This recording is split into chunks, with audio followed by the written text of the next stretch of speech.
राधे राधे, जय श्री कृष्ण। दोस्तों, मेरे YouTube चैनल पर आप सबका स्वागत है। आइए आज हम आप सबको एक दहेज गीत सुनाते हैं। इसमें देखिए, एक भाई अपने बहन के लिए शादी ढूंढता है, लड़का ढूंढता है, और जहाँ जाता है बेचारा वो शादी करने के लिए बहन की, सब लोग दहेज बहुत मांगते हैं। इसलिए बेचारा परेशान हो जाता है। और जब घर आता है और अपनी बहन से बताता है, अपने घर वालों को बताता है, तो बहन अपने भाई से क्या कहती है, आइए इस दहेज गीत के माध्यम से जानते हैं कि बहन ने क्या कहा अपने भाई से।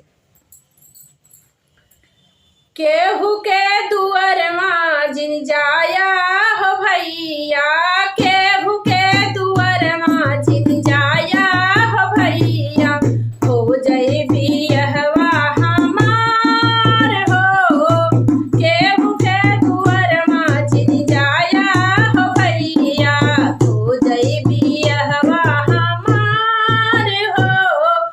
करबा बियाह भैया हैं गरीबिया, करबा बियाह भैया हैं गरीबिया,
पे उनके करी खाला गौवे भैया मुहवा पे उनके जे मांगई तैयो हजार हो करी खाला गौवे भैया मुहवा पे उनके जे मांगई दहेज अधिकार हो करी खाला गौवे भैया मुहवा पे उनके जे मांगई दहेज अधिकार हो केहू के दुआर जिन जाया हो भैया केहू के दुआर जिन जाया हो भैया हो जई बियहवा हमार हो केहू के दुआर जिन जाया हो भैया हो जई बियहवा हमार हो।